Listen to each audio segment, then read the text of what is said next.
Hi everybody, welcome to In Conversation With. Today we're at Storia in the middle of Tring. Great place to eat, great food, open midday till late. So if you're out and about and you want to grab some food, pop in and say hello.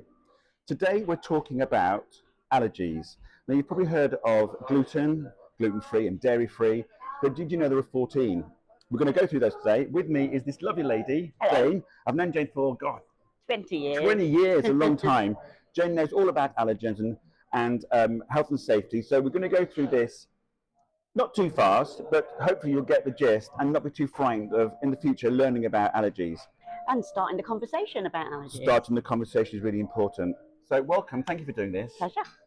So let's just start off with the difference between allergies and allergens. Right, so allergen is the thing that you are allergic to, that you can't cope with. Allergy is how your body reacts to it, or can't cope with it. So say with shellfish, you have an allergy to shellfish, the allergen is shellfish? Yes. Yeah, okay. Yeah, perfect. Right, so we have 14. As part of the policy and procedure that's out there, they've nominated 14, which is a European-wide policy. Some are more prevalent in different countries. So, for example, in the UK, everyone sort of understands that nuts are a big issue, or can be, but cow's milk is kind of overtaking the nuts thing as well. And people don't really give it the same impetus. No. They think, oh, it's just milk. Yeah. But actually, it's growing. And it's interesting because people will say, oh, you know, if you're allergic to kiwi, then you have allergy to kiwi. So not necessarily in the 14 order, it could be kiwi, which isn't on the list. Yeah, so the list's there to give some guidance, I guess. So if you're in the lovely place like Storia, that all of their information will be guided around those 14. Yeah. But you're going to have a customer coming in who can't take garlic, for example. So they're going to have to know everything that's in their dishes and their drinks. Yeah, exactly. So let's run through the 14. Do you want to read them out? I certainly will. H2. So, you know, there was a time when I could do this without my notes. There was a time. However, okay, so you started with celery. Yeah. I'm just going to say them all, and then we can run through them. Give little examples, I think. Celery, cereal, which is your gluten, your wheat, barley, rye, oats. Crustacea, lovely prawns and exoskeleton items. Eggs, fish, lupin. So lupin is a flour, so you get in pasta and stuff like that. Different to flour. Different to flour, so it's a legume. Whereas our flour that we use is wheat, usually. This is a legume. It's different. Bigger in Italy because a lot of it is in pasta. Milk, you've mentioned. Mollusks. So you've got your crustacea, oysters, your mollusk, and your fish. Yeah.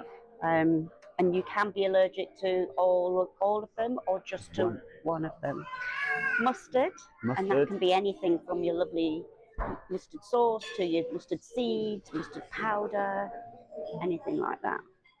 Nuts, so this is your tree nuts. It's a big subject all on its own, this one. Again, you can be allergic to certain nuts, not all of them. But the way they're packaged and things, you tend to avoid all of them, the way they've been processed and stored, etc. Peanuts, okay, ground nuts. Ground nuts. Sesame which seeds, came in last year. Was that the last one to come in? No, all of these came in at the same time. Oh, okay.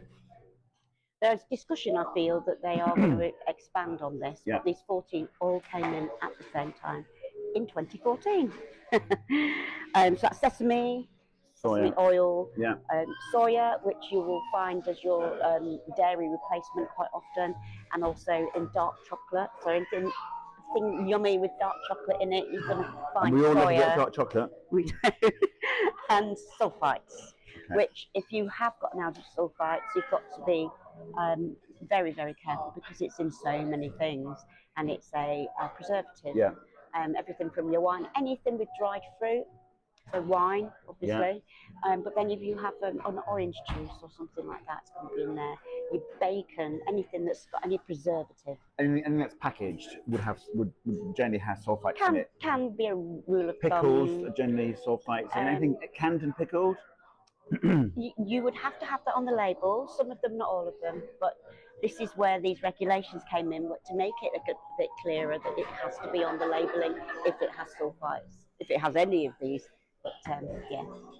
Okay, so let's go through So celery. So celery you would find in generally if the chef's doing a roux, not a roux, a stock. Yes. You would find celery. So celery, onions, and carrots go into that stock. Yes, and quite often that's the traditional way because it's got some flavour to it, etc. Now we've had it where chefs have just thought, okay, I'll just won't put celery. It won't really be missed. But then, whatever the seasoning that they're putting in, quite often there's celery salt in the seasoning. So you're back to Look at that. one. Yeah. So we've got cereals and gluten. So cereals would be gluten, obviously breads, cakes. Yeah. Great things. Baked Biscuits, goods, baked yummy goods. things. Yeah. Yes. Then you've got things like if you are doing your French fries, they've possibly got a coating on them to make them crispy. Yeah. Again, that would be on the labelling. Yes, anything with wheat, barley, rye, or oats. Now, oats doesn't have gluten in it, but it's grown, processed, packaged, stored with all these others. So it's in there because it's safer to do that. There's cross-contamination potential there as well. So let's go down to eggs. Eggs again would be in if you have a cake. Yeah.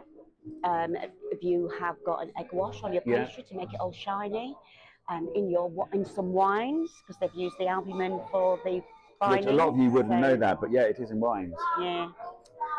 So we tend to focus on the things where these things are hidden, not obvious. Yeah. You know, if somebody's put a boiled egg in your salad, it's obvious. You know. But if they've done a wash or something like that, or they've used it to clarify something, so like a lovely consomme, they've used that. It might not be an ingredient, but they've cleared it with it. And then we have milk. Again, milk would be. I always think milk, eggs, and gluten, cereal. Those are the things that most people know about. But again, anything to do with baking would generally have milk in there. Yes. Yeah. And milk powders, dairy milk, cow's milk, yogurts, cheeses. Again, all the yummy, delicious things. Yeah. Why is it the good things are all people are allergic to? We've had too much of a good thing. That's all I'm saying. Can you imagine? Like, just call it a day. The end of the human race. No, kind of wheat, kind of eggs, kind of gluten, and you don't like sex. Like, just stop it right now. Okay, so let's go into crustaceans. So that would be. Yeah, so your prawns, shellfish. Shellfish. Yeah. Yes. And a lot of people are highly allergic to shellfish. It can be quite an allergic reaction, can't it? I think people do tend to think of it in that kind of way. But if you're allergic, you're allergic. Yeah. There's no kind of degrees with allergies. No. It is the smallest amount can do it. Literally just touching your lips. You don't even have to consume it for it to become an issue. Okay. And then we've got. So then let's go down to lupins. Yeah, so lupin, it's quite rare that I come across this one in this country. Again, it's quite often in your pastas. Yeah. So places like this, I'd love to see their labels. The pasta I buy from the supermarket is wheat pasta. Yeah. It's not lupin that they've used. Is the flavour different? I guess so. Yeah. I don't know that I've knowingly ever had proper pasta like that. No. Probably have when I've been to Italy. Yeah. But everything tastes better on holiday. Well, yeah, because having the wine, that's fine.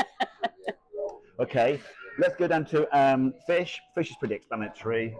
Fish, and again, there can be saltwater fish. It can be freshwater fish. If you're allergic, you're allergic. Yeah, and again, you can be allergic to all fish or just some fish, but you tend to just avoid fish. Kind of places that it's hidden. So it's quite an expensive item, fish these days, sadly. So it's really quite obvious when it's the main item that you're consuming. But where's it hidden? So the good old Worcestershire sauce, people forget that they've got anchovies in there. Exactly. So again, the lovely Bloody Mary. Yeah, Bloody Mary, Worcestershire sauce in it. Yep. Yep, favourite. So that could be in a marinade or in a... It's hidden things. I think things like fish, you think, it's on a plate, you won't eat it. But it is hidden in those things that you probably necessarily wouldn't know. Dressings, sauces. Like yeah. Okay, and muscles. Mollusks. Okay, so yes, you're going to have these are your shellfish. Oysters. Your Things in a shell. Shell. Yeah, yeah. Mule mariniere, Yeah, lovely. That's got a little bit Just the best. Yeah. of everything in that one. Yeah. You've got your sulfites, you've got your dairy, Cream. you've got your And a bit of wine. and delicious. And delicious. I know. Yeah. Again, you could be allergic to some, not all. Yeah. But the way they're packaged, processed, stored. Yeah. You have to be very, very careful. So if you're eating out, you need to have a conversation with your waiter, waitress. Yeah. Best maybe to avoid just in case, but it's not necessarily what's happened at the place you're eating at. Yeah. It's where it was processed, where it's got to, called, where it's come from. Yeah. Yeah. Okay. Let's get mustard. This is interesting. Mustard one.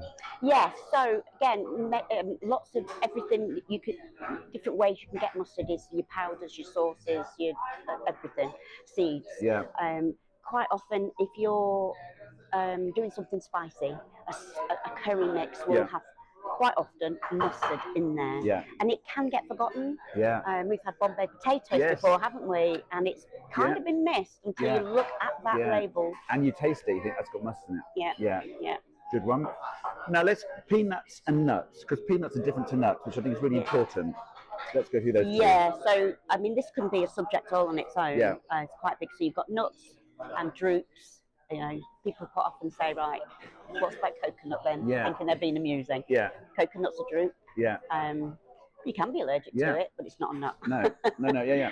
Again, the way they're packaged, processed, lots of cross-contamination potential there. So you tend to avoid all nuts. I would say if it was a customer of mine, don't do the nuts, don't do the peanuts, and be careful with the sesame as well.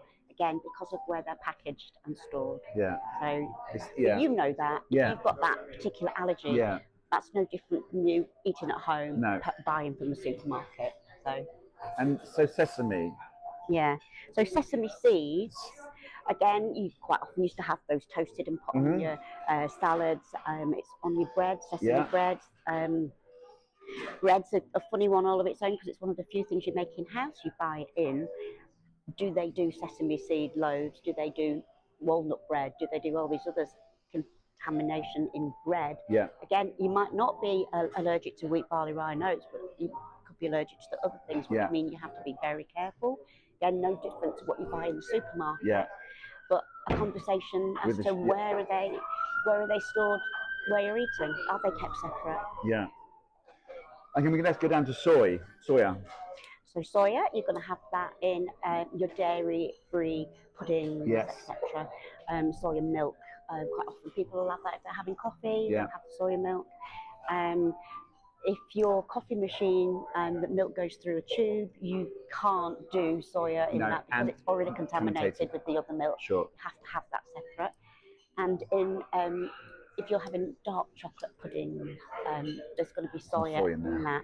That often gets missed. They think, sometimes I've come across where they've thought, oh no, my chocolate's really expensive, it doesn't have soya in it. So, yes, it does. It will be in there. And it will be on the label.